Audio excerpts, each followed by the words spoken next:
Realty's Nature's Enclave, Coastal Heaven theme-based resort villa plots, ECR. மாதம் 10,000 வரை assured rental income. Lifetime free stay at resort. 30க்கும் மேற்பட்ட வசதிகளுடன். Call 9962888888. நிம்மதி property management. Contact 7667008999. 2,500 கோடி ரூபாய் black money generate ஆகுது டாஸ்மாகில். 2,500 கோடி இப்போ 20 வருஷம் என்னாச்சுங்க, 50,000 கோடி டாஸ்மாக்லேருந்து பிளாக் பண்ணி தமிழ்நாட்டுக்குள்ள புழக்கத்தில் இருக்கு. கிட்டத்தட்ட 20 அதிகாரி டிவியேஷன் மாட்டிருக்காங்க. இதெல்லாம் கையங்களமா இதில். ஆமாம், இதில் வேடிக்கைன்னா அதே அதிகாரி அதே போஸ்டிங்கில் உட்காந்துருக்கான். 10 ரூபாய்க்கு சஸ்பெண்ட் பண்ணுறவன் லட்சக்கணக்கான ரூபாய் லஞ்சம் வாங்கினா டிவிஎஸ்சி எஃப்ஐஆர் இருக்கு. மற்ற செயலாளர் எந்த செயலாளர் அந்த செயலாளர் போய் மாமூல் வாங்கிருக்கான்.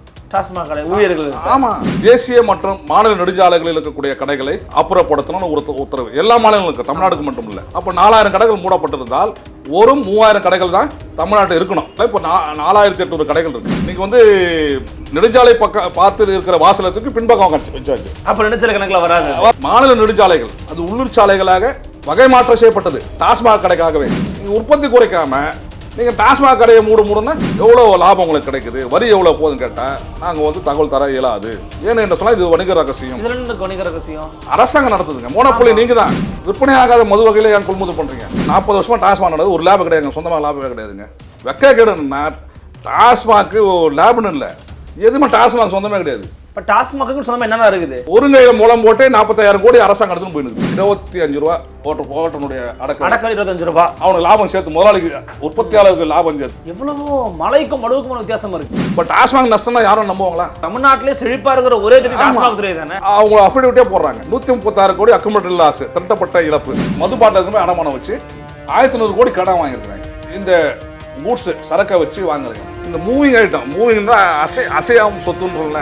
இப்போ அசைய சொத்தை வச்சு நீ எப்படி லோனுக்கு வாங்குறேன்? கடைகள் சட்டம் பொருந்தாது, குறைந்தபட்ச ஊதிய சட்டம் பொருந்தாது, தேசிய பண்டைய விடுமுறை சட்டம் பொருந்தாது, எந்த சட்டம் பொருந்தாதுன்னா அவனும் ஊழியர் தானே, தொழிலாளி தானாங்க. அதாங்க நீங்க அரசியல் நிறுவனங்க முன்மாதிரி முதலாளி நீங்க இருக்கணும். தொழிலாளிக்கு கொடுக்கூடாதுன்னு இந்த அரசாங்கம் தன்னுடைய வழக்கறிஞரை வச்சு வாதாடுது, நியாயப்படுத்துது.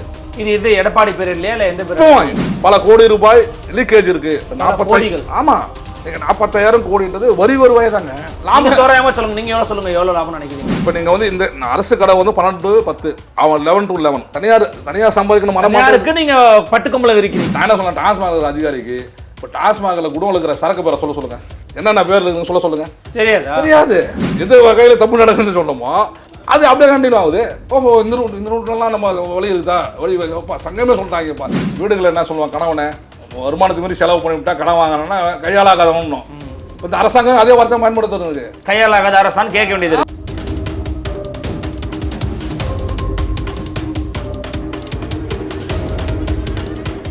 அன்னை பர்னிச்சர்ஸ், அன்னை திருமண சீர்வரிசை பொருட்கள், டிவி, ஃபிரிட்ஜ், வாஷிங் மெஷின் உள்ளிட்ட 200க்கும் மேற்பட்ட பொருட்கள் அடங்கிய திருமண சீர்வரிசை ரூபாய் 99,000 மட்டுமே. தமிழகம் முழுவதும் இலவச டோர் டெலிவரி. தொடர்புக்கு 7550144440 9345044044. ஃபோர்த் எஸ்டேட் தமிழ் நேயர்களுக்கு அருள்மொழிவர்மனின் அன்பார்ந்த வணக்கங்கள். இது உங்கள் ஃபோர்த் எஸ்டேட் தமிழ் வழங்கும் பெரிதும் பெரிதுகள் நிகழ்ச்சி. இன்றைக்கு நம்முடைய நிகழ்ச்சிக்கு சிறப்பு விருந்தினராக இணைந்திருக்கிறார் டாஸ்மாக் ஊழியர்களுடைய மாநில சம்மேளனத்தினுடைய தலைவர், மரியாதைக்குரிய தோழர் திரு திருச்செல்வம் அவர்கள். வணக்கம். வணக்கம். எப்படி இருக்கீங்க தோழர்? நல்லா இருக்கிறேன். மிக்க மகிழ்ச்சி செஞ்சதில். சமீபத்தில் தமிழ்நாடு முழுக்க ஒரு பேசுபொருள் அப்படின்னா அது விடுதலை சிறுத்தைகள் கட்சி நடத்தவிருக்கக்கூடிய இந்த மது ஒழிப்பு மற்றும் போதைப்பொருள் ஒழிப்பு மகளிர் மாநாடு தான். அந்த மாநாடு குறித்து பல விஷயங்கள் பேசப்பட்டிருந்தாலும் மையக்கரு அப்படிங்கிறது மது விலக்கு அப்படிங்கிறத நோக்கி தான் நகர்ந்துகிட்டு இருக்கு. திமுகவையும் சந்தித்து பேசியிருக்கிறாரு. அதுக்காக நீங்கள் வந்து குரல் கொடுக்கணும்னு சொல்லியிருக்கிறாரு. அவங்க சார்பாக 2 பேரும் போகிறாங்க அப்படிங்கிறத பார்க்க முடிகிறது. இருந்தாலும் இதையெல்லாம் வச்சு பார்க்கும்போது அந்த விஷயத்தில் தொடர்ந்து பயணிக்கக்கூடிய ஒரு நபராக, இந்த டாஸ்மாக் ஊழியர்களோட அதில் இருக்கிற பிரச்சனைகளோட பயணிக்கிற ஒரு நபராக உங்கள்கிட்ட சில விஷயங்களை கேட்டு பெறணும்னு நினச்சேன். உங்கள் சார்பாக ஒரு அறிக்கையும் சமயத்தை வெளியிட்டிருந்தீங்க. அந்த அறிக்கையில் பல திடுக்கிடும் தகவல்களையும் வந்து குறிப்பிட்டிருந்தீங்க அப்படிங்கிறத நான் இங்கே வந்து குறிப்பிட்டு சொல்ல விரும்புகிறேன். ஏன் அப்படின்னா அதில் என்ன எழுதியிருக்கிறீங்கன்னா, மதுவிலக்கு கொள்கையில் தள்ளாட்டம், விற்பவனுக்கு நியாயமான ஊதியம் இல்லை, குடிப்பவனுக்கு தரமான சரக்கும் இல்லை, கடன் வாங்கியும் டாஸ்மாக் நஷ்டமாம், தமிழக அரசே வெள்ளை அறிக்கை வெளியிடுன்னு கேட்டிருக்கிறீங்க. என்ன நோக்கம், என்ன நடந்துக்கிட்டு இருக்கு டாஸ்மாகில் இன்னைக்கு? பட் நீங்கள் வந்து முதல் கேள்வி மது விலக்கு. நம்ம இந்த சமூகத்தின் மீது அக்கறை எல்லாருக்கும் இருக்குது. அதனால் மது விலக்கு அரசாங்கம் கொண்டு வந்தால் உண்மையிலே வரவேற்கக்கூடிய விஷயம். ஆனால் நடைமுறையில் மது விலக்கு, பூரண மது விலக்கு சாத்தியமா என்று சொன்னால் சாத்தியமில்லை. நம்ம வந்து உலக மயத்தை ஏற்றுக்கொண்டிருக்கிறோம். அண்டை மாநிலங்கள் மது விற்பனையை செய்து கொண்டிருக்கிறது. தமிழ்நாட்டில் மட்டும் மது விலக்கு என்பது சாத்தியமற்றது. அது முறைப்படுத்தணும். நீங்கள் வந்து 2016 சட்டமன்ற தேர்தலின் போது மது விலக்கு சம்பந்தமாக தேர்தல் வாக்குறுதி கொடுக்காத கட்சிகளே கிடையாது. எல்லா கட்சியும் கொடுத்தாங்க. ஆமாம், திரு சசி பெருமாள் காந்தியவாதி அதுக்காக உயிர் தியாகமே பண்ணார். ஆமாம், அந்த 2016 தேர்தலில் எல்லா கட்சிகளுமே நாங்கள் ஆட்சிக்கு வந்தால் முழு மது விலக்கு, நாங்கள் ஆட்சிக்கு வந்தால் கடைகளை மூடுவோம், டாஸ்மாக் கடை மூடுவோம், எல்லாருமே சொல்லக்கூடிய நிலைமை உருவாச்சு. இப்போ கடைசியாக அதிமுக அப்போது பொதுச்செயலாளர் அம்மையார் ஜெயலலிதா நான் ஆட்சிக்கு வந்தால் படிப்படியாக மதுவிலக்கு அமுல்படுத்துவேன் என்று அவர்கள் சொன்னார்கள். திமுக நாங்கள் டாஸ்மாக் நிறுவனத்தையே மூடிவிடுவோம், நாங்கள் இந்த டாஸ்மாக் நிறுவனத்துக்கு பதிலாக வேளாண் விளைபொருட்கள் அந்த நிறுவனத்தின் மூலமாக நாங்கள் விற்பனை செய்வோம் என்று சொன்னார்கள். இப்படி எல்லா அரசு கட்சிகளும் தேர்தல் வாக்குறுதியாக கொடுத்தார்கள். அம்மையார் ஜெயலலிதா மீண்டும் ஆட்சிக்கு வராங்க 16 தேர்தலில். அவர்கள் ஒரு 500 கடைகளை மூடுறாங்க. துரதிருஷ்டமாக அவங்க அந்த வருடத்திலே தவறி போயிடுறாங்க. அடுத்து 2017 திரு எடப்பாடி பழனிசாமி அவர்கள் முதலமைச்சராக இருக்கும்போது ஒரு 500 கடைகளை மூடுறாங்க. ஒரு 1000 கடைகள் மூடப்படுது. ஆனால் 2017 உச்சநீதிமன்ற தீர்ப்பு என்பது பொதுநல வழக்கில் தேசிய மற்றும் மாநில நெடுஞ்சாலைகளில் இருக்கக்கூடிய கடைகளை அப்புறப்படுத்தணும்னு ஒரு உத்தரவு எல்லா மாநிலங்களுக்கும், தமிழ்நாடுக்கு மட்டும் இல்லை. அப்படி வருகின்ற போது 3000க்கும் மேற்பட்ட டாஸ்மாக் கடைகள் தமிழ்நாட்டில் மாநில மற்றும் தேசிய நெடுஞ்சாலை பகுதியில் இந்த கடைகள் மூடப்படுது. அப்போ 1000 கடை ஏற்கனவே மூடப்பட்டிருக்கிறது. ஆமாம், இது ஒரு 3000 கடைகள். அப்போ 4000 கடைகள் மூடப்பட்டிருந்தால் ஒரு 3000 கடைகள் தான் தமிழ்நாட்டில் இருக்கணும். ஆமாம், இன்னைக்கு எவ்வளோ இருக்குது? அப்போ இன்னைக்கு வந்து அந்த அதிமுக அரசு ஒரு 1000 கடையை குறைச்சது. இப்போ இந்த அரசு வந்த பிறகு ஒரு 500 கடை குறைச்சிருக்காங்க சொல்கிறாங்க. இப்போ எல்லாம் குறைச்சாலே இப்போ 4800 கடைகள் இருக்கு. 4800 கடைகள். இப்போ அதெல்லாம் என்னென்னா தேசிய நெடுஞ்சாலை பிரச்சனை வருகின்ற போது மூடப்பட்ட கடைகளை மாற்று இடத்துல திறந்தாச்சு. ஓ, முழுசாக நிரந்தரமாக மூடலை. இன்னும் வேடிக்கைன்னா நீங்கள் வந்து நெடுஞ்சாலை பக்கம் பார்த்து இருக்கிற வாசலத்துக்கு பின்பக்கம் வச்சாச்சு. அப்போ நெடுஞ்சாலை கணக்கில் வராது. ஆமாம், அந்த 500 மீட்டர் அந்த டிஸ்டன்ஸ் ஒரு சொன்னாங்க, இத்தனை மீட்டருக்கு இருக்கக்கூடாது. அப்போ நோக்கமாக அரசாங்கம் ஒரு உச்சநீதிமன்ற தீர்ப்பை கூட முழுமையாக அமலாக்கலை. இதில் வேடிக்கை என்னன்னா மாநில நெடுஞ்சாலைகள் அது உள்ளூர் சாலைகளாக வகை மாற்றம் செய்யப்பட்டது டாஸ்மாக் கடைக்காகவே. கடையோட வருமானம் போயிடக்கூடாதுங்கிறதுக்காக அப்படி மாற்றிடுறாங்க. ஆமாம், ஸ்டேட் ஹைவேஸ்ன்னு சொன்னீங்கன்னா அது கவர் ஆகும், லோக்கல் பாடி ரோடு. இப்போ இந்த அளவுக்கு இவங்க வந்து வகை மாற்றம் பண்ணி அந்த கடைகளை தக்க வைத்தார்கள். ஓகே, 2 பேருமே பண்ணாங்களா இது? அது வந்து 2017 அதிமுக ஆட்சி காலம். அந்த வகை மாற்றம் பண்ணதுனால என்னன்னா மாநில நெடுஞ்சாலை வருகின்ற போது மாநில அரசு அது செப்பனோடு புதுப்பித்தலுக்கு செலவு பண்ணும், நிதி ஒதுக்கும். ஆமாம், இப்போ உள்ளாட்சி அமைப்புகள் வகை மாற்றம் பண்ண பிறகு உள்ளாட்சி அமைப்புகள் அந்த சாலையை பராமரிக்கணும், மராமத்து வேலையை பண்ணணும். இப்போ அவன் உள்ளாட்சி அமைப்புல எங்கே நிதி இருக்குது? உள்ளாட்சி அமைப்புள்ள நிதியை கணக்கில் கொள்ளாமல் இவர்கள் டாஸ்மாக் கடைக்காக வகை மாற்றம் பண்ணாங்க. இப்போ அரசாங்கம் எந்த அரசாங்கம் ஆளுவோர் எந்த ஆட்சியாக இருந்தாலும் அவர்கள் இந்த டாஸ்மாக் விட தயாராக இதுல இருந்து நம்ம தெரிஞ்சுக்கிட்டு இருக்கு. புரியுது. யார் வந்தாலுமே அதை விட மாட்டாங்க. அப்போ இந்த அரசியல் கட்சிகள் பூரண மதுவிலக்கு மாநாடு நடத்தல ஒரு விழிப்புணர்வு மக்கள் மத்தியில் உருவாகுறதுல சந்தேகம் இல்லை. ஆனால் வந்து அதில் வைக்கக்கூடிய கோரிக்கை நீங்கள் இருக்கக்கூடிய உற்பத்தி ஆலைகளுடைய உற்பத்திக்கான நீங்கள் கொடுக்குற உரிமம் இருக்குல்ல, அது பல்க் லிட்டர்னு சொல்லி இத்தனை லட்சம் பல்க் லிட்டர்னு அதுக்கு நீங்கள் வந்து உரிமம் கொடுக்குறீங்க. அந்த கெப்பாசிட்டி குறைக்கணும்ல. நீங்கள் 10 லட்சம் பல்க்கு உற்பத்தி செய்யக்கூடிய மது ஆலைக்கு இந்த வருடம் 10 லட்சம் இல்லை 8 லட்சத்துக்கு நீங்கள் குறைக்கணும். உற்பத்தி குறைக்கணும் இல்லைங்க. நீங்கள் உற்பத்தி குறைக்காம நீங்கள் டாஸ்மாக் கடையை மூடுன்னா டாஸ்மாக் மூடினா மட்டும் மது புழக்கம் குறைஞ்சிருமா? குறையாது. ஆக இன்னைக்கு அரசாங்கம் அதுக்கு வரக்கூடிய வருவாய் வணிக வரை மற்றும் பத்திரப்பதிவு மூலம் வரக்கூடிய வருவாய், அடுத்து ஆயத்தீர்வு மூலம் வரக்கூடிய வருவாய், இதுதான் உங்களுக்கு பிரதானமாக இருக்குது.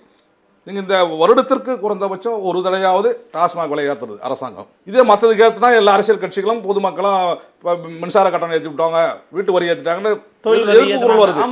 ஆனால் குடிக்காரன் அவன் தானே குடிக்கிறான், அவங்கள்ட்ட 100 ரூபா 140 ரூபான்னு சொன்னால் கூட என்ன ஆகிட போகுது. ஆனால் அதில் இருக்கிற பிரச்சனைகளை இவங்க பார்க்கணும். ஒரு குடிக்காரன்னா வந்து குடிக்காரன் சொல்லலை, குடி நோயாளி, அது ஒரு அடிக்ட்டு. புரியுது. நீங்கள் வந்து ஒவ்வொருத்தருக்கும் ஒரு ஹேபிட் இருக்குது. ஸ்மோக் பண்ணுறதுக்கு, வெத்தலை பார்க்க போகிறதுக்கு, பொடி போடுற பழக்கம் இருக்குது. அது மாதிரி குடிக்கிறத ஒரு ஹேபிட்டாக மாற்றிட்டாங்க. அப்போ அப்படி வரக்கூடிய மக்கள்கிட்ட நீங்கள் அந்த மதுவினுடைய தரத்துக்கேற்ப விலைக்கு கொடுக்குறீங்களா? நீங்கள் அந்த மதுவினுடைய உற்பத்தி செலவு, அரசாங்கத்துடைய லாபம், இதெல்லாம் நீங்கள் வச்சு பார்த்தீங்கன்னா நீங்கள் வந்து 50 ரூபாய்க்கு கொடுக்கலாம். ஒரு 150 ml 180 mlன்னு சொல்லக்கூடிய குவார்ட்டர் வந்து 50 ரூபாய் கொடுக்க முடியும். இன்னைக்கு எவ்வளோ விலை இருக்கு? இன்னைக்கு குறைந்தபட்சம் 140 ரூபா. மற்ற மாநிலங்களில் இதை விட கம்மி தான். அப்போ நீங்கள் கிட்டத்தட்ட ஒரு பாட்டிலுக்கு 3 மடங்கு 4 மடங்கு நீங்கள் வந்து லாபம் வைத்து, வரி என்ற பேரில் லாபம் வைத்து எடுத்துன்னு போகிறீங்க. இல்லை, அதுக்கான செப்பரேஷனை கொடுத்துருக்குறாங்களா தமிழ்நாடு அரசு? அது கொடுக்கலையா? நீங்கள் கேட்கலையா எவ்வளவுக்கு எவ்வளோ விலைங்க, என்னென்ன பண்ணுறீங்க, அடக்க விலைலாம் நீங்கள் கேட்கலையா? நாங்கள் கேட்டோம். கேட்டதுக்கு என்னென்னா, இது வந்து வணிக ரகசியம், போட்டித்தன்மை உருவாக்கிறது என்று அவங்க தகவல் அறிவு உரிமை சட்டத்தில் மறுக்கிறாங்க. அரசாங்கம் ஒரு நிறுவனம் நடத்துது. அரசாங்க அலுவலகங்கள், அது மத்திய அரசா மாநில அரசாக இருக்கட்டும், வெளிப்படைத்தன்மையோடு செயல்படுறதுக்காக தான் இந்த சட்டமே கொண்டு வரப்பட்டது, தகவல் அறிவு உரிமை சட்டம். ஆனால் அந்த டாஸ்மாக் அதிகாரிகள், நீங்கள் வந்து எவ்வளோ விலைக்கு ஒரு பாட்டில் வாங்குறீங்க, எவ்வளோ லாபம் உங்களுக்கு கிடைக்குது, வரி எவ்வளோ போகுதுன்னு கேட்டால் நாங்கள் வந்து தகவல் தர இயலாது. ஏன்னு என்ன சொன்னால் இது வணிக ரகசியம். வணிக ரகசியம் அரசாங்கம் நடத்துதுங்க. மோனோபோலி நீங்கள் தான். நீங்கள் தமிழ்நாட்டில் மது விற்கிற உரிமை உங்களுக்கு தான் இருக்குது. இதுக்கு யார் போட்டி வர போகிறா? போட்டியே கிடையாது. ஆனால் திட்டமிட்ட அதிகாரிகள், ஏன்னா இதில் வந்து ஏதோ சம்திங் ராங், இதில் ஏதோ சம்திங் முறைகேடு நடக்கிறதுனால இவங்க வெளிப்படையாக சொல்ல மாட்டாங்க. கோயம்புத்தூரை சேர்ந்த ஒரு வழக்கறிஞர் இது குறித்து ஆர்டிஐக்கு போகிறாரு. சரி, இவங்க வந்து அடக்க விலை சொல்லணும்னு. ஆர்டிஐயும் சொல்லுது வெளிப்படைத்தன்மையோட நீங்கள் சொல்லுங்கன்னு. கொடுக்க மாட்டாங்க. ஒரு அந்த கொடுக்கலன்னு சொல்லி ஹைகோர்ட்டுக்கு போகிறாரு. ஹைகோர்ட்டுன்னு சொல்லுது, நீ அரசு நிறுவனையா, உனக்கு என்ன அதில் இருக்க குடியா, மனுதார கேட்கறது குடியான்னு. அந்த ஹைகோர்ட்டு உத்தரவை எடுத்து மேல்முறையீடு போயிருக்கு. யாரு? டாஸ்மாக் நிர்வாகம். நான் கொடுக்க மாட்டேன். ஒன்று ஆர்டிஐ தகவல் ஆணையம் சொன்னாலும் கொடுக்க மாட்டோம், சென்னை உயர்நீதிமன்றம் சொன்னாலும் இந்த விவரங்களை கொடுக்க மாட்டோம், சென்னை உயர்நீதிமன்ற தீர்ப்பை எடுத்து மேல்முறையீடு செய்வோம். இன்றைக்கும் என்னென்னா எங்களுக்கு எழுத்துப்பூர்வமாக டாஸ்மாக் நிர்வாகம் கொடுத்துருக்கு. நீங்கள் கேட்குற விலை சம்பந்தமாக, அடக்க விலை சம்பந்தமான விவரம் என்பது சென்னை ஹைகோர்ட்டில் மேல்முறையீட்டு வழக்கு நிலுவையில் இருப்பதால் உங்களுக்கு தகவல் தர இயலாது. இப்போ யார் அங்கே இருக்கிற எம்டி ஓன் கம்பெனி? அது அங்கே இருக்கிற அதிகாரிகளோட அரசு நிறுவனங்க. அப்போ இந்த அதிகாரிகள் ஏன் வந்து இந்த வெளிப்படைத்தன்மையோட இந்த நிறுவனத்தை நடத்தலை ஏன் தர மாட்டீங்கன்னா இதில் கோளாறு இருக்குன்னு அர்த்தம். நீங்கள் இதில் வந்து ஏதோ ஒரு இந்த அரசாங்க ஆட்சி செய்பவர்களும் அதிகாரிகளும் இதில் தப்பு பண்ணிக்கிட்டுன்னு அர்த்தம். அதுதான் நாங்கள் வந்து திருப்பி நீங்கள் வந்து ஒரு அரசு நிறுவனம் வெளிப்படைத்தன்மையாக செயல்படுன்றதுக்காக உருவாக்கப்பட்ட அந்த சட்டத்தை இந்திய ஆட்சி படையில் இருக்கிற IAS ஆஃபீஸில் மதிக்க மாட்டீங்கன்னா அப்போ உங்க மேலே நடவடிக்கிறது. இப்படிதான் இந்த டாஸ்மாகில் ஒரு அதிகாரி நாங்கள் கேட்ட கேள்விக்கு, அது வந்து கேள்விகள் கிடையாது, தகவல் அல்லது ஆவணங்கள் தான் நம்ம கோருவோம். ஓகே, தரவில்லை. அதுக்கு அடுத்து மேல்முறையீட்டு அலுவலர், டாஸ்மாகினுடைய மேல்முறையீட்டு அலுவலர், அவரும் எங்களுடைய கேட்ட ஆவணங்களை கொடுக்கல. தகவல் ஆணையத்துக்கிட்ட போகிறோம். தகவல் ஆணையம் இந்த மனுதாரர் கேட்ட விவரத்தை பொது தகவல் அவரும் கொடுக்கல, மேல்முறையீட்டாளரும் கொடுக்காதனால 20,000 அபராதம் விதிச்சிருக்கு அவங்களுக்கு, பொது தகவலாளருக்கு. ஓகே, அவர் அரசாங்க அதிகாரி தன்னுடைய கடமை செய்ய தவறு இருக்காது. இப்போ இவர்கள் யாருக்காக வந்து இந்த டாஸ்மாக் நிறுவனத்து அதிகாரியாக இருக்காங்க? மக்களுடைய வரிப்பணத்தில் சம்பளம் வாங்குறவங்க. மக்கள் கேட்ட கேள்விக்கு நாங்கள் கொடுக்க மாட்டோம்னா இப்போ இவர்கள் எந்த நோக்கத்தோடு இந்த டாஸ்மாகில் அவர்கள் அதிகாரம் இருந்து கொடுக்குறாங்க? அதுதான் இப்போ பிரச்சனையாக மாறிக்கொண்டிருக்கு. இன்னொன்று நீங்கள் கேள்வி கேட்டால இன்றைக்கி மது நிச்சயமாக நாம் அனைவரும் கவலைப்படக்கூடிய விஷயம்தான்.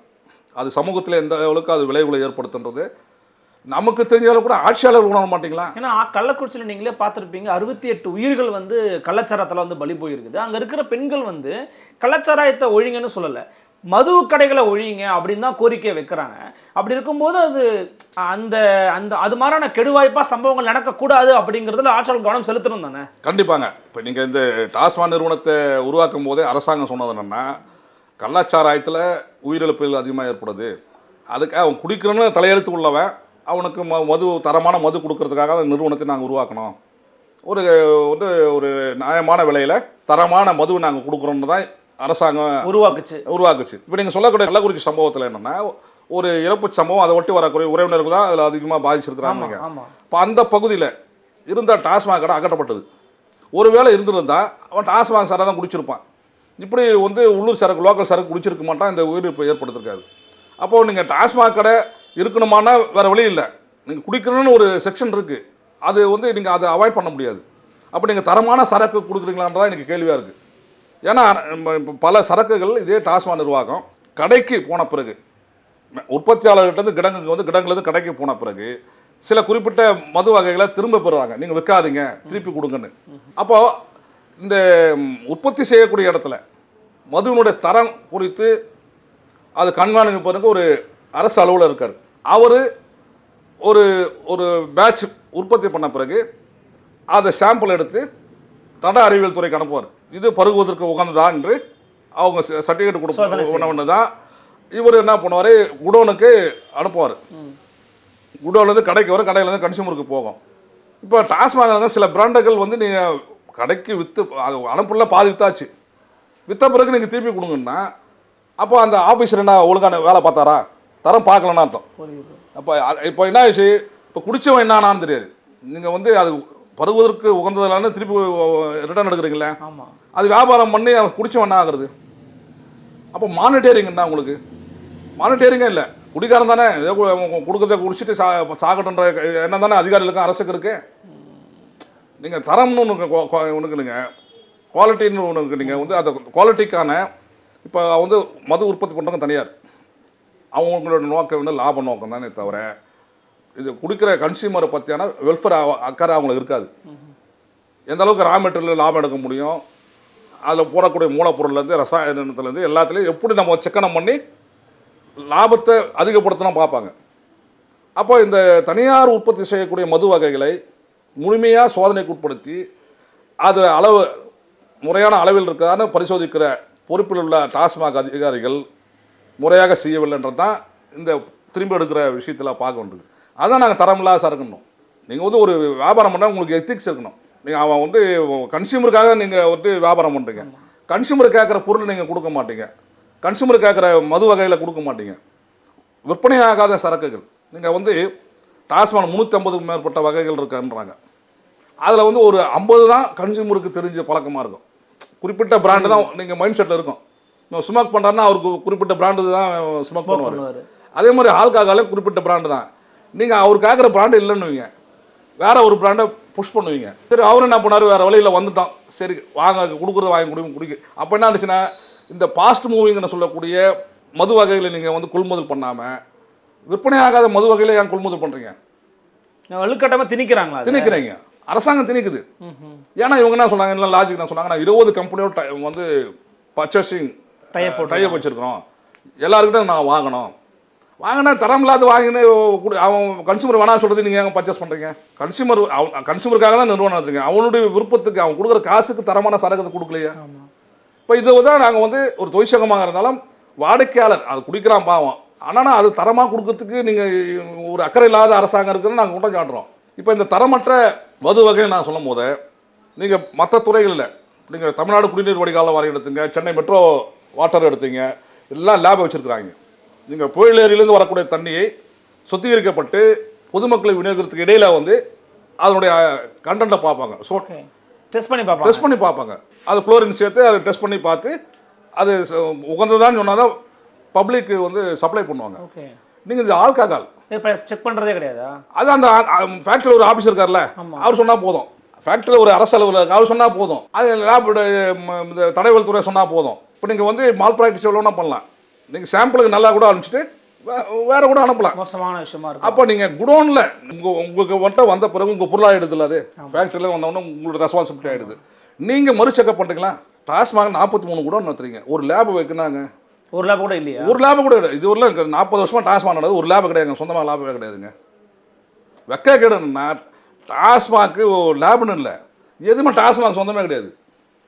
நீங்கள் சரக்கு ப்ரைவேட்டு, அந்த சரக்கு கொண்டு வர லாரி ப்ரைவேட்டு, குடோனில் வந்து கடைக்கு போகிற லாரி கொண்டு போகிறது ப்ரைவேட்டு, அதுவும் ப்ரைவேட்டு, அந்த கடையும் வந்து ப்ரைவேட் ஆளுக்கிட்ட தான் நீங்கள் வாடகைக்கு எடுக்கிறீங்க.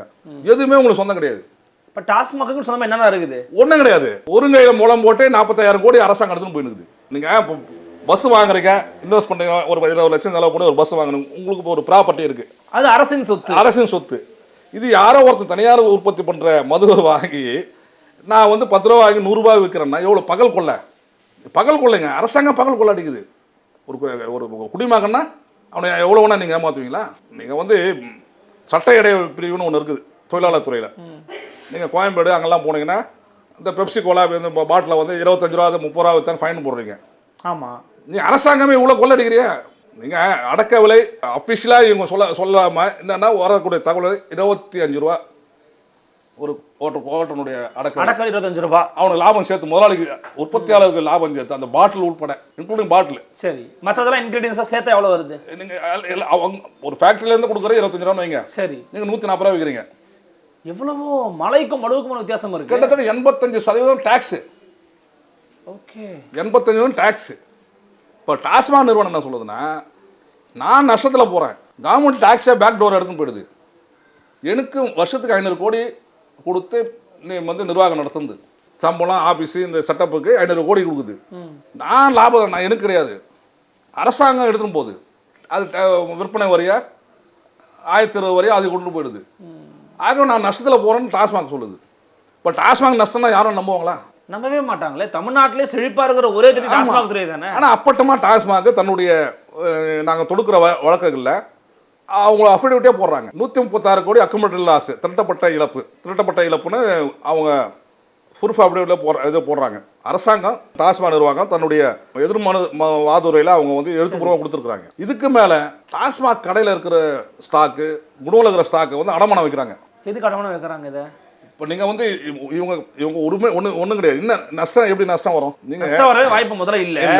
110 நஷ்டம் கடன் வாங்கி எதுக்கு நடத்துறீங்க, நஷ்டம் வாங்கி எதுக்கு நடத்துறீங்க டாஸ்மாக? நீங்கள் அவங்க சொல்கிறாங்க பாருங்க, பாரத ஸ்டேட் பேங்க் டாஸ்மாக் குடோனில் இருக்கிற ஸ்டாக் இருக்குது பார்த்தீங்களா, ஆமாம், அதை எடுத்துகிட்டு போய் கவர்மெண்ட்டுக்கு கொடுத்த பொறுப்பு இது கொடுக்கணும்ல, சூரிட்டி தராங்களே, கவர்மெண்ட் சூரிட்டி அடிப்படையில் ஒரு 48 கோடிக்கு பாரத ஸ்டேட் பேங்க்கில் அடமானம் வைக்கிறாங்க. இந்தியன் ஓவர்சீஸ் பேங்க் அதில் சென்னை, திருவள்ளூர் இந்த மாவட்டங்கள் இருக்கிற கடையில் இருக்கிற சரக்கு அதை கொண்டு போய் அதுக்கு பேங்க்கில் வைக்கிறாங்க. அதுக்கப்புறம் வந்து யூனியன் பேங்க் ஆஃப் இந்தியா அதில் கொண்டு போய் மதுரை ஏரியாவில் இருக்கிற கடைகள் இருக்கிற ஸ்டாக்கை கொண்டு போய் அதை நம்ம நகை அடமானம் வைக்கிற மாதிரி பத்திரம் அடிக்கிற மாதிரி இந்த பாட்டில் மது பாட்டில் எடுத்து போய் அடமானம் வச்சு இப்படி வந்து அதே மாதிரி இந்தியன் வங்கி, சென்னை இப்படி என்ன பண்ணுறாங்க, ஒரு 4-5 பேங்க்கில் வச்சு அடமானம் வச்சு காசு வாங்குறாங்க. அதுக்கப்புறம் என்னென்னா ஐசிஐசி பேங்க்கில், ப்ரைவேட் பேங்க்லேயே இவங்க வந்து அடமானம் வச்சுருக்காங்க, கடன் வாங்கியிருக்காங்க. அப்புறம் வந்து பார்த்தீங்கன்னா குறுகிய கால கடன் இந்திய வங்கியில் 1100 கோடி கடன் வாங்கியிருக்கிறாங்க. கிட்டத்தட்ட 1800 கோடி ரூபாய் இந்த கூட்ஸு சரக்கை வச்சு வாங்குறீங்க, கூட லாஸ்ன்றீங்க, அடமானம் வச்சுன்றீங்க. அப்போவும் எப்படி லாஸ் ஆகுது? எப்படி லாஸ் ஆகுது? லாஸுக்கு காரணம் யார்? குடிக்கிறவனா இல்லை விற்கிறவனா? இப்போ யார் பொறுப்பேற்றுக்கிறது? இப்போ டாஸ்மாகில் துரதர்ஷனா யார் பர்மனெண்ட் ஆஃபீஸர் கிடையாது. 1 வருஷம் 1.5 வருஷம் 2 வருஷம் இருந்துட்டு போகிறாங்க. அவங்க பேக்கெட்டை நிரப்பிக்கிட்டு அவங்க பொருளில் எஸ்கேப் ஆகி போடுறாங்க. இப்போ இந்த லாஸுக்கும் இந்த கடனுக்கு யார் பொறுப்பேற்றுக்கிறது? அரசாங்கம் தான் பொறுப்பெடுத்தாகணும். அரசாங்கம் ஏன் அரசாங்கம் எதுக்கணும்? அரசாங்கம் இது வந்து மக்கள் வரி பணம், இது மக்கள் வரி பணம் தானே.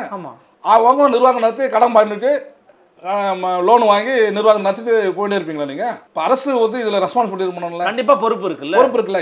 எந்த அளவுக்கு பொறுப்புன்னா, உள்துறை செயலாளர் இதுக்கு வந்து இந்த டாஸ்மாக் சேர்பர்சன், டாஸ்மாகனுடைய இயக்குனர் குழுமக்கு தலைவர் யாருன்னா உள்துறை செயலாளர் தான்.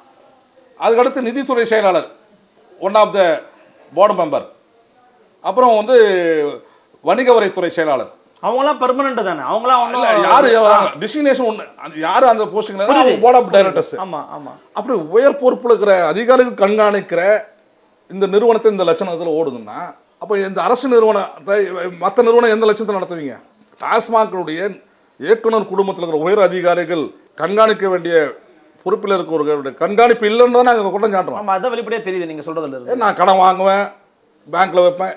நீங்கள் வந்து அரசு பொருள் எப்படிங்க, இது வந்து அசையா சொத்து தான் பேங்க்கில் வைப்போம். இன்றைக்கி வந்து ஒரு கடையில் 10 லட்சம் சரக்குன்னா அன்றைக்கி 1 லட்சம் சரக்கு விற்றுட்ருக்கோம், 9 லட்சமாக குறையும்ல. அடுத்த நாள் 8 லட்சம் குறையும்ல. இந்த மூவிங் ஐட்டம், மூவிங்னா அசையாம சொத்துன்றோம்ல.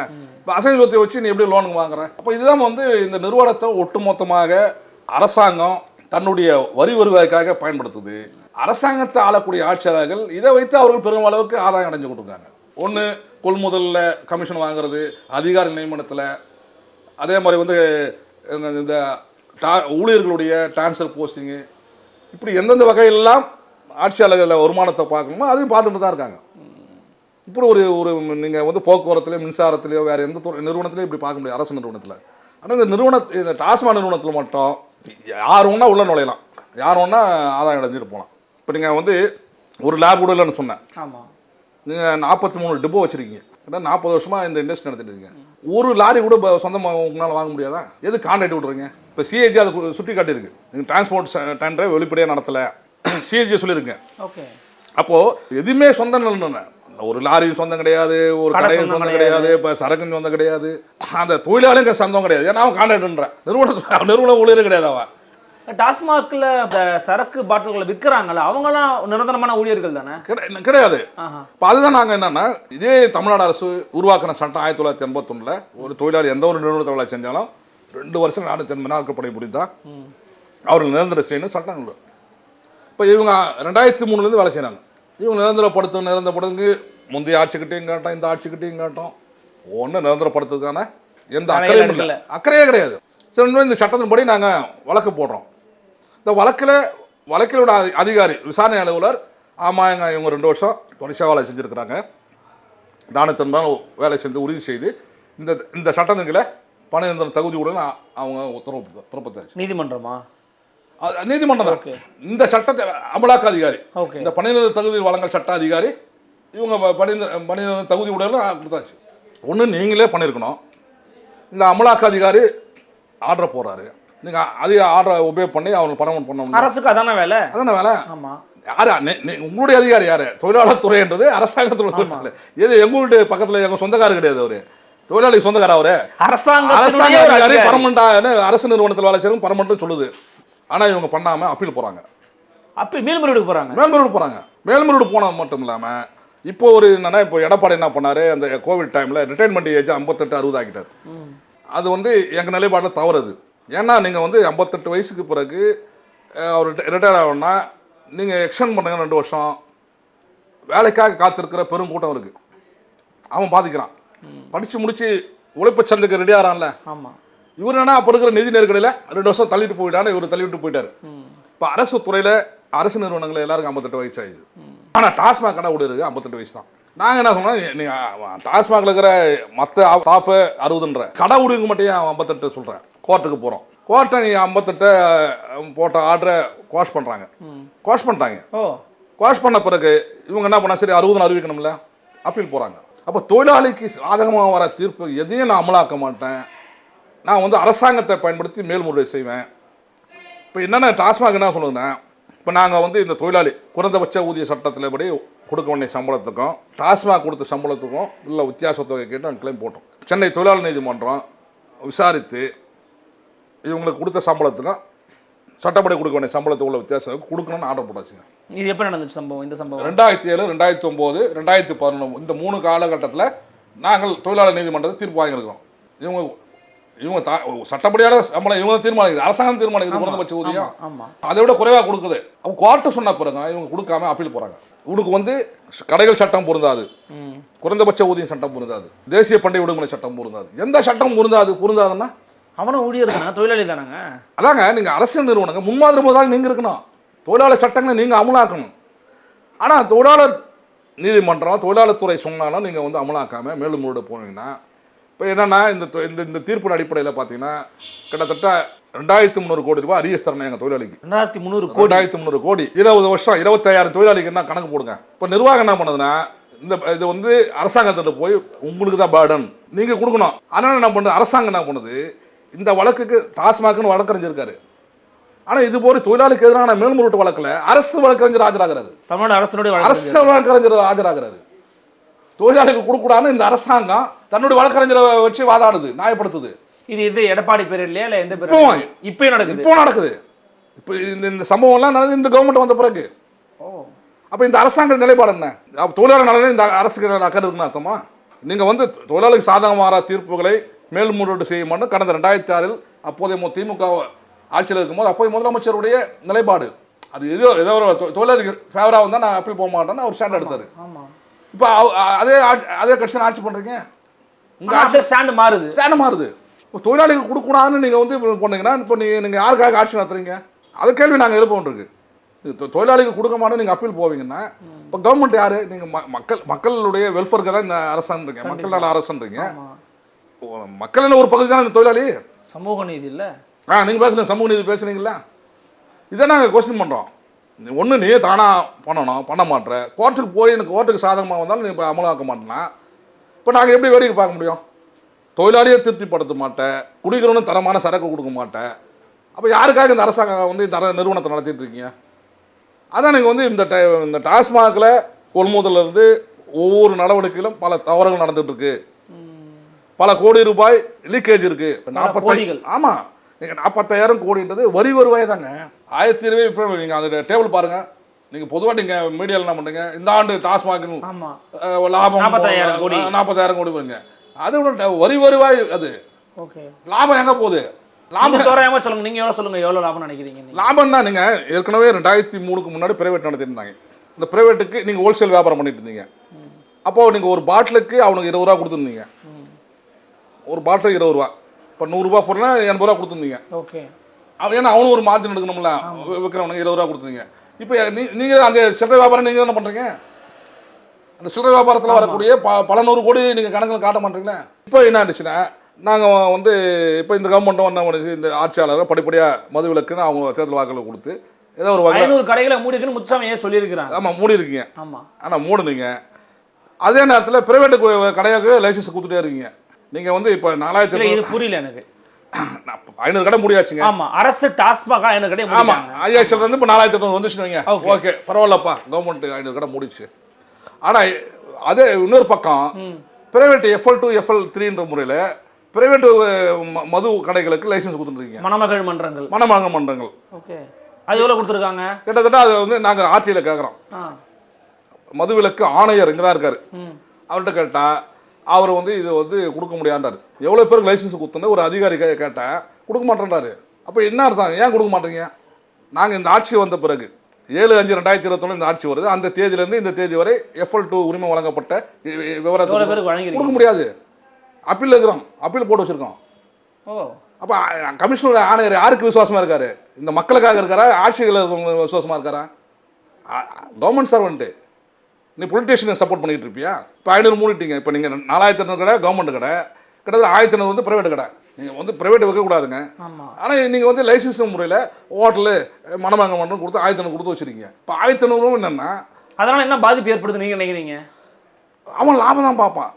நீங்கள் பிரைவேட்டுக்கு டைரக்டாக லாபம். ஆமாம், இன்னொன்று நீங்கள் அவன் எங்கேருந்து பொருளை வாங்கணும்? அது டாஸ்மாக் வாங்கணும். ஆமாம், உங்ககிட்ட நான் 100 பெட்டி வாங்கிட்டு நான் வந்து பிளாக்ல ஒரு 50 பெட்டி எடுத்து நான் உள்ள விட்டுனா உங்களுக்கு என்ன தெரியும்? ஓகே, இதில் ஒரு பிரச்சனை இருக்கு. ஆமாங்க, நீங்கள் வந்து இப்போ நான் வந்து உங்ககிட்ட கவர்மெண்ட் கிட்ட வாங்குறேன், டாஸ்மாக் நீங்கள் வாங்குறீங்க, 100 வாங்குறேன். நான் 100 தான் வாங்கி வைக்கிறோம். நீங்கள் என்ன மானிட்டர் பண்ணுறீங்க? அது மானிட்டரிங்கும் இல்லை, மானிட்டரிங் கிடையாது. இன்னொன்று அந்த பார் எடுத்து ஒரு லைசன்ஸ் எடுத்து ஒரு FL2 எடுத்து அவன் லாப நோக்கம் தான். லாபம் நோக்கணும் போது அவர் என்ன பண்ணுவார்? பக்கத்தில் ஒரு பாண்டிச்சேரி சரக்கோ இல்லை கர்நாடகா சரக்கோ இல்லை அவரே கூட உற்பத்தி பண்ணி வைக்க முடியுமா? என்ன பெரிய இதாக ரொம்ப சுத்தம் ஒன்றும் கிடையாது. அப்புறம் வந்து அதை வந்து போலி வரி செலுத்தாத போலி வகைகளும் உள்ள ஊடுருவ ஆபத்து இருக்குது.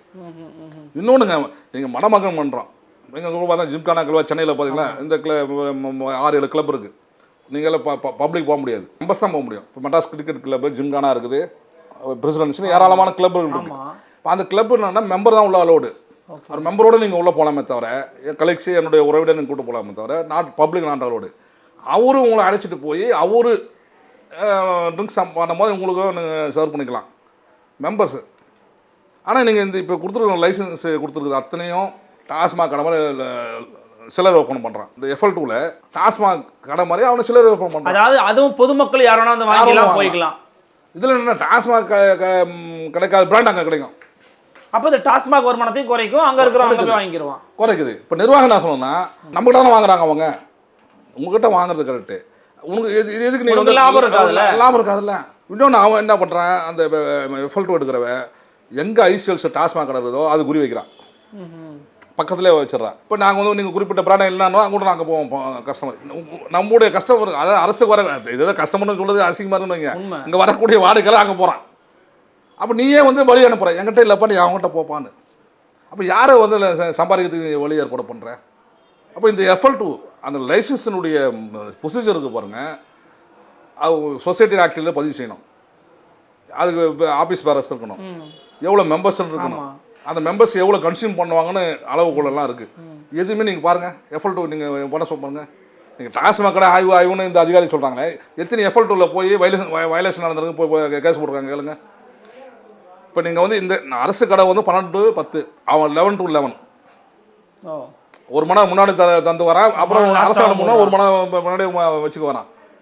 அப்போ என்ன இப்போ இந்த வியாபாரத்தை மனமாற்றம் பண்ணுறீங்களே, தனியார் சம்பாதிக்கணும் மனமாற்றம் நீங்க பட்டுக்கம்பளை விரிக்கிறீங்க. ஆமாம், இது அப்பட்டமா தெரியுது. இப்போ எடுக்கிறவங்க யார் சாதாரண காசு வச்சுருக்கீங்க லைசன்ஸ் எடுத்துக்க முடியுமா? முடியாது. பொலிட்டிக்கல் பேக்ரவுண்ட் இருந்தால் எடுக்க முடியும்.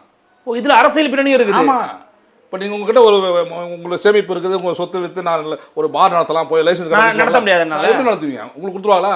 லைசன்ஸுக்கு ஒரு கவர்மெண்ட்டுக்கான ஃபீ இருக்குது, அதுக்கு மேலே ஒரு இது இருக்குது, லாபி இருக்குது. அதில் ஓகே, பொலிட்டிக்கல் லாபி இருக்குது. இப்போ இதெல்லாம் வந்து நாங்கள் கேள்வி கேட்கணும் கூடாதா? நீ அரசாங்க நிறுவனம் அரசு நிறுவனம் வெளிப்படைத்தன்மையான நடத்தலைன்னு தான் எங்கள் குற்றச்சாட்டு. ஓகே, இந்த அதிகாரிகள் வரக்கூடிய அதிகாரிகள் என்ன அடிப்படையில் நீங்கள் அதிகாரி நியமிக்கிறீங்க? நீங்கள் டிரான்ஸ்போர்ட்டில் அதிகாரின்னா அவர் வந்து மெக்கானிக்கல் படிச்சுதான் டெக்னிக்கல் ஸ்கில்டோட வர்றாரு. எலக்ட்ரிசிட்டியில் இன்ஜினியரிங் படிக்கணும், எலக்ட்ரிக்கல் சம்பந்தமாக படிச்சு தான் அதிகாரி வர முடியும். எங்கள் டாஸ்மாக குவாலிஃபிகேஷனே கிடையாது, எதுவும் கிடையாது. இது வணிகம் சார்ந்தது. ஒன்று வணிக எதுவும் கிடையாது.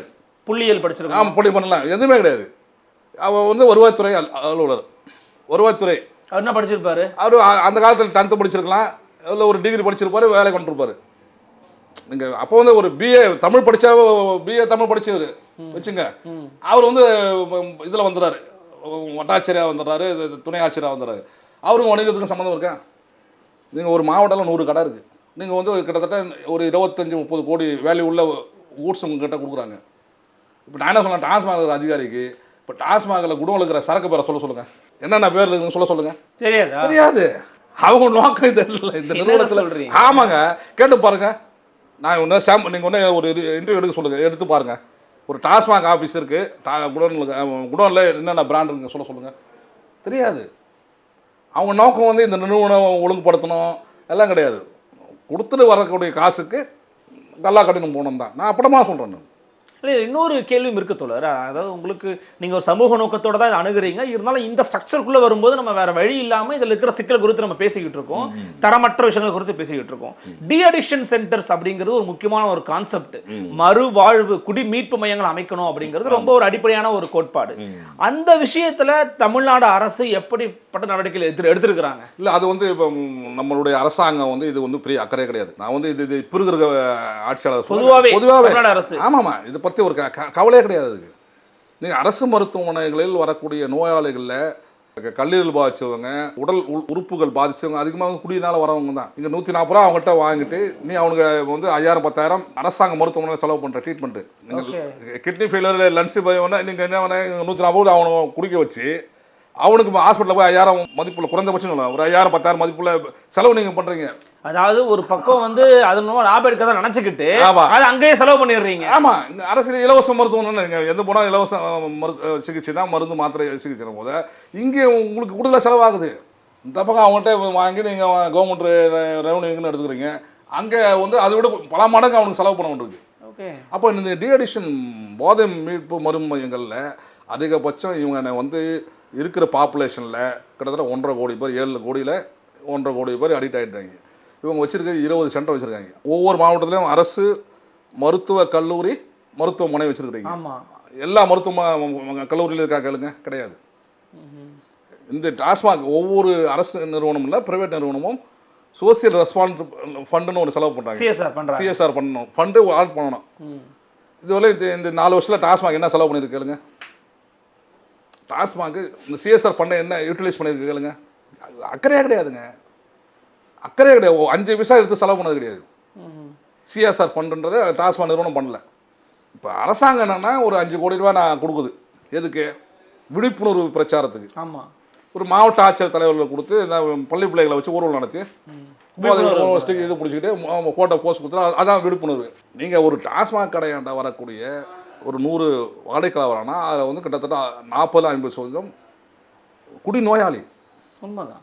நீங்கள் அவனை அடையாளப்படுத்தி அவனுக்கு வந்து அவங்க குடும்பத்தோட தொடர்பு பண்ணி அவங்கள வந்து மருத்துவமனைக்கு சேர்க்கறது, அங்கேயே இருக்கணும். டி அடிக்ஷன் சென்டர் அங்கேயே இருக்கணும். ஆமாம், நீங்கள் ஒரு காலத்தில் என்ன சொல்லுவாங்கன்னா வந்து குடும்ப கட்டுப்பாட்டுக்கு அரசு அலுவலர்களை வந்து வீடு வீடாக போய் அந்த 2-4 குழந்தை 5 குழந்தை வச்சிருக்க குடும்பம் போய் பெண்களை ஆண்களை கூட்டு வந்து கருத்தரிப்பு பண்ண குற்றச்சாட்டு உண்டு.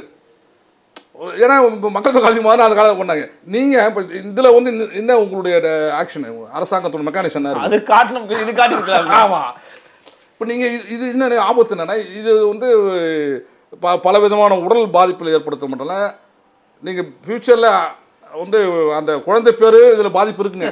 பல பேருக்கு வந்து ஆண் தன்மையே போயிடுதுன்னு சொல்கிறாங்க. இப்போ அந்த சோசியல் இதெல்லாம் உங்களுக்கு இல்லாமல் ஓரும் பணம் வருவாய் மட்டும் நீங்கள் வச்சுருந்தீங்கன்னா நீங்கள் யாருக்காக ஆட்சி நடத்துறீங்க? எந்த மக்களுக்காக நீங்கள் ஆட்சி பிடிக்கணும், ஆட்சி நடத்தணுன்றீங்களா?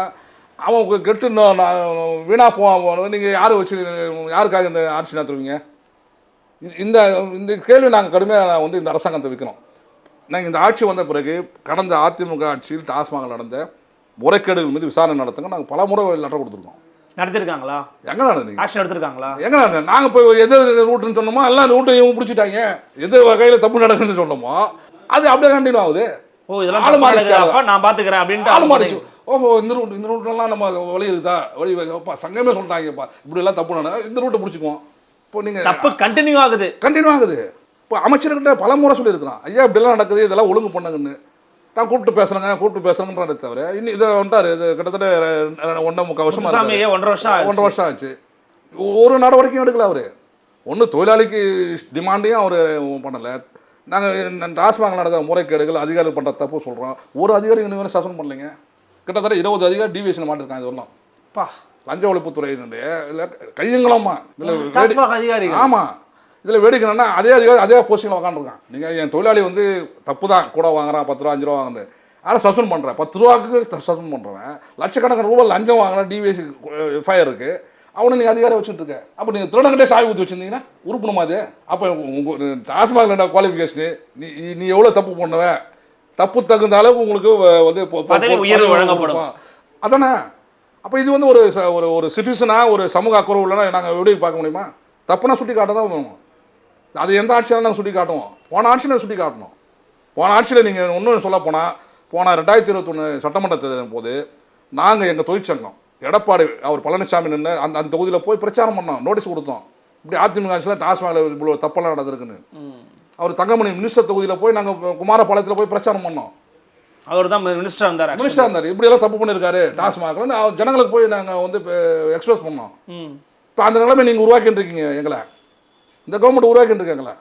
அந்த அடிப்படையில் தான் நாங்கள் வந்து வரக்கூடிய 2021 மக்களை சந்திப்பு இயக்கம் நடத்துகிறோம். இந்த அரசாங்கம் எப்படியெல்லாம் இந்த டாஸ்மாக வந்து தப்பாக நடத்திட்டு இருக்கு, சம்பாதிக்குது, இந்த முறையில் நாங்கள் வந்து துண்டு பிரசனம் விநியோகிச்சு இப்போ தமிழ்நாடு முழுக்க இந்த அமலப்படுத்த போகிறோம் இந்த அரசாங்கத்தை. வேறு வழி கிடையாது எங்களுக்கு. அதான் நீங்கள் வந்து முக்கியமாக வந்து வெள்ளை அறிக்கை வெளியிடு அப்படின்னு சொல்லி ஒரு கோரிக்கை வைக்கிறீங்க. வெள்ளை அறிக்கை வெளியிடணும் அப்படின்னா அதற்கான முதல்ல டேட்டாஸை வந்து நீங்கள் ஆர்டிஐல கேட்டப்பவே அவங்க வந்து முதல்ல அதுக்கான தகவலை கொடுக்க மாட்டேங்கிறாங்க. எந்த நம்பிக்கை அடிப்படையில் வெள்ளை அறிக்கை கேட்குறீங்க நீங்கள்? இந்த அரசாங்கம் நீங்கள் சொல்கிற மாதிரி ஒரு திராவிட மாடல் அரசுன்றது, சமூக நீதி அரசுன்றது என்னங்க, இதெல்லாம் ஒரு நம்பிக்கையில் நீங்கள் வந்து இந்த அரசாங்கம் ஆர்டிஐ மூலம் கொடுக்க மாட்டோம், யார் கேட்டால் எந்த ரகசியம் நாங்கள் சொல்ல மாட்டோம்னா, அப்போ நீங்கள் வந்து இந்த வெள்ளை அறிக்கை மூலம் பல சந்தேகங்கள் இருக்குது. நீங்கள் டாஸ்மாகிற ஒவ்வொரு நடவடிக்கையிலும் ஒரு கோளாறு இருக்குன்றது நாங்கள் எங்ககிட்ட ஆதாரம் இருக்குது. ஆதாரம் வச்சுருக்கீங்க? ஆமாம், ஆதாரம் இருக்குது. இப்போ நீங்கள் வந்து லாஸ்ன்னு சொல்கிறதுக்கான நீங்கள் சொல்லுங்கள், ஏன் லாஸு வெள்ளை அறிக்கை கொடுங்க, என்ன எதனால லாஸு? தொழிலாளினால லாஸா, இல்லை குடிக்கிறனால லாஸா, இப்போ கவர்மெண்ட் பாலிசி லாஸா, இப்போ பாலிசினால் லாஸ் ஆகுதா, இல்லை அங்கே இருக்கிற அதிகாரிகளுடைய நிர்வாக திறமையின்மையினால் லாஸ் ஆகுதா? அதை வந்து நீங்கள் வெள்ளை அறிக்கை கொடுங்க. நீங்கள் வந்து ஒட்டுமொத்த டேர்ன் ஓவர் டாஸ்மாகோட டேர்ன் ஓவர் கிட்டத்தட்ட 60,000 கோடி. 60,000 கோடி போனால் 40,000 கோடி டேக்ஸாக வரும். ஓகே.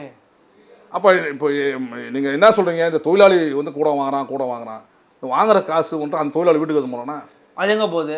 எல்லாரும் தானே ஷேரிங் போகுது. எல்லாம் நீங்கள் வந்து இதில் வந்து நீங்கள் வந்து அந்த தொழிலாளியை முன்னிறுத்துறீங்களே தவிர அந்த தொழிலாளிகிட்ட இந்த அவன் எடுக்கிற அந்த 5-10 பிச்சில் பங்கு வாங்குற இன்கம் டேக்ஸ் கட்டுற அதிகாரிகளும் பங்கு வாங்குறான்ல. அதிகாரிகள், அரசியல்வாதிகள் எல்லாரும் பங்கு வாங்குறாங்க. ஏங்க பல மாவட்டங்களில் பல கடைகளில் லோக்கல் ஆளுங்கட்சிக்கார மாதாந்திர மாமூல் வாங்குறாங்க. வட்ட செயலாளர், எந்த செயலாளர் அந்த செயலாளர் போய் மாமூல் வாங்கினுக்கிறான்.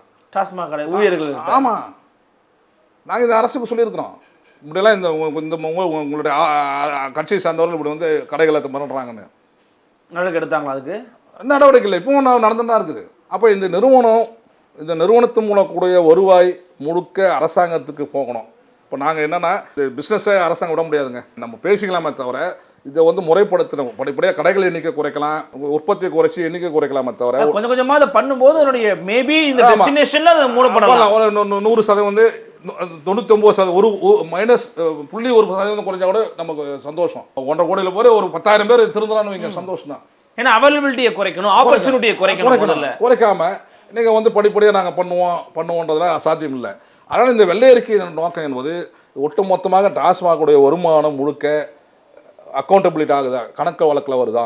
ஏன்னா ஒரு தடவை முன்னாள் நிதியமைச்சர் பிடிஆர் பழனிவேல் தியாகராஜன் சட்டமன்றத்திலே பேசியிருந்தாங்க, 30,000 கோடி நிறைய காசுல இருந்து வெளியில போகுது அப்படின்னு சொல்லியிருந்தாங்க. இவங்க அமைச்சராக சொல்றாரு.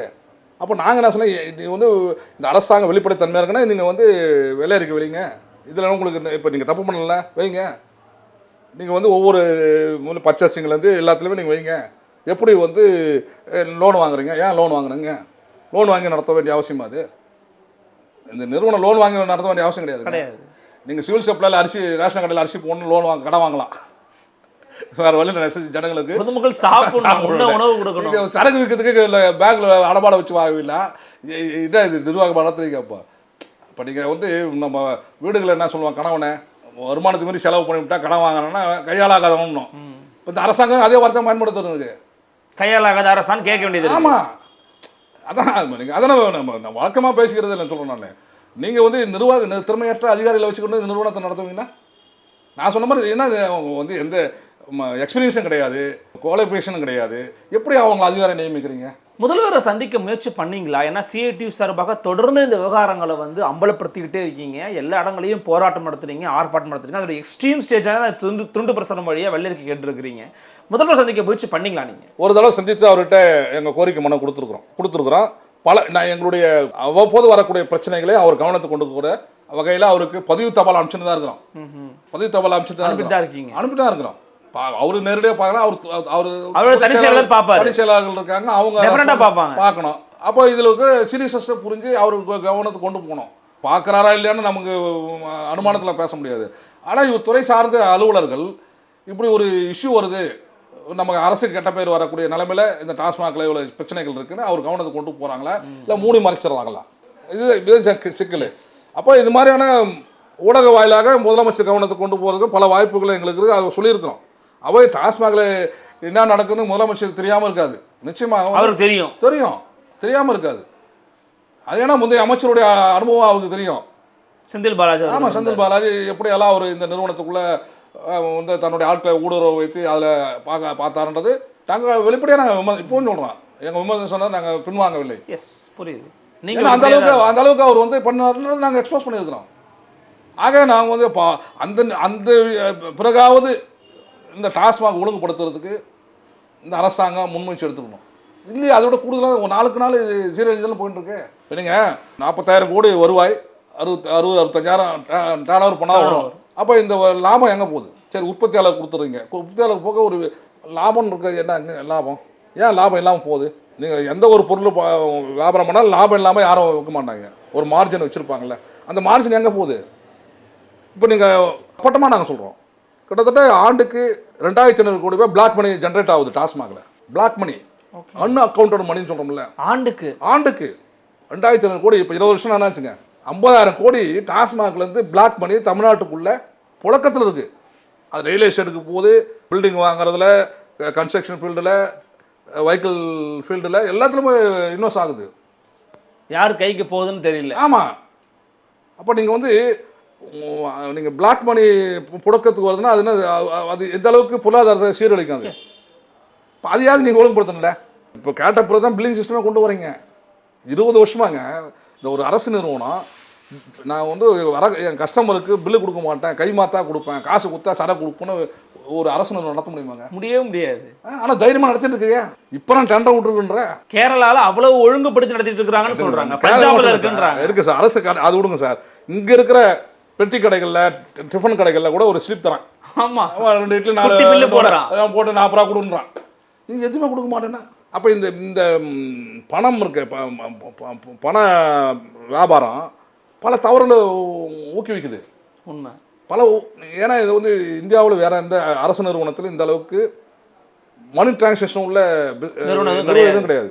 ஒரு நாளைக்கு சார் 120 140 கோடி ரூபாங்க கேஷ் ஹேண்ட்லிங். நீங்கள் என்ன ஒன்றா மிஸ்யூஸ் பண்ண முடியும். உண்மைதான். நீங்க யாருக்கு எங்கே போதும் சொல்ல முடியாது. அப்போது நீங்கள் ஏன் வந்து இது வந்து முறைப்படுத்தாமல் திட்டமிட்டு வச்சுருந்தீங்க 2 கவர்மெண்ட்டுமே 2 ஆட்சியாளர்களுமே? இப்போ எல்லாரும் புஷ் பண்ண போகிறதுனா இப்போ டெண்டர் விடுறீங்க. இன்னும் அது அந்த ஸ்டேஜில் இருக்குது. அது இன்னும் பைலட் இது மாதிரி பைலட் வந்திருக்கு. இப்போ டெஸ்டிங் வச்சுருக்காங்க 1-2 இல்லை இன்னும் உறுதியாக ப்ளக் பாயிண்ட் அது மாட்டுன்னு இப்போ கடைகளுக்கு சொல்லியிருக்காங்க. இப்போ நீங்கள் வந்து அது நீங்கள் ஒரு வியாபார நிறுவனமாக நடத்தலையே. நீங்கள் உங்கள் ஆளுங்கட்சியினர் அதிகாரிகள் சம்பாதிக்கான ஒரு அமுத சுரபியாக தானே வச்சுருக்கீங்க. எவ்வளோ கடந்தாலும் வந்துட்டு தானே இருக்குது. மக்கள் ஒரு பக்கம் நினைச்சிட்டு இருக்காங்க. அந்த அடிப்படை தான் நாங்கள் இந்த இப்போ மூமெண்ட்டை இந்த அரசாங்கத்துக்கிட்ட நாங்கள் ஜனங்கிட்ட போகிறோம். நீ எது சொன்னாலும் செய்ய மாட்டேற, தொழிலாளிக்கும் செய்ய மாட்டேற, குடிக்கிறவனுக்கும் செய்ய மாட்டேற, உன்னுடைய கொள்கை நிலைப்பாட்டிலையும் ஒரு நிலைப்பாடு ஒரு நிலையான நிலைப்பாடு இல்லை. அது ஜனங்கிட்ட நாங்கள் போகிறோம். ஜனங்கிட்ட போய் நாங்கள் இந்த அரசாங்கத்தை அமலப்படுத்துகிறோம். வேறு வழி கிடையாது எங்களுக்கு. ஏன்னா தொடர்ந்து உங்களுடைய பலவிதமான கோரிக்கைகளை நீங்கள் பல்வேறு ஊடகங்கள் வாயிலாகவும் சொல்லியிருக்கிறீங்க, உங்களுடைய போராட்டங்கள் வாயிலாகவும் சொல்லியிருக்கிறீங்க. இருந்தாலும் இந்த நேரத்தில் ஏன் இதை நான் கேட்க விருப்பப்பட்டேன்னா, மதுவிலக்கு மது ஒழிப்புங்கிற ஒரு பக்கம் நகர்ந்தாலுமே கூட இதில் இருக்கிற முதல்ல நிகழ்கால சிக்கல்களை குறித்து இங்கே யாரும் பேச மறுக்கிறாங்க. இதில் இருக்கிற ப்ராக்டிக்கல் இஷ்யூஸ் என்ன அப்படிங்கிறத ரொம்ப தெளிவாக நீங்கள் பேசியிருந்தீங்க. அரசுக்கு தொடர்ந்து அழுத்தங்களையும் கோரிக்கைகள் முன் வச்சுருக்கிட்டு இருக்கிறீங்க. அது அவங்க செவி மடுக்காதன் காரணமாக இன்றைக்கி மக்கள்கிட்ட போகிறேன்னு சொல்லியிருக்கிறீங்க. பொறுத்திருந்து பார்க்கலாம் எப்படிப்பட்ட ஃபீட்பேக்ஸ் வருது அப்படின்னு எங்களுக்காக ஒரு வருகனையும் கருத்தையும் ஆழமாக எடுத்துருந்ததுக்கு மிக்க நன்றி. நன்றி. நன்றி. சந்திக்கலாம். நன்றி. வணக்கம்.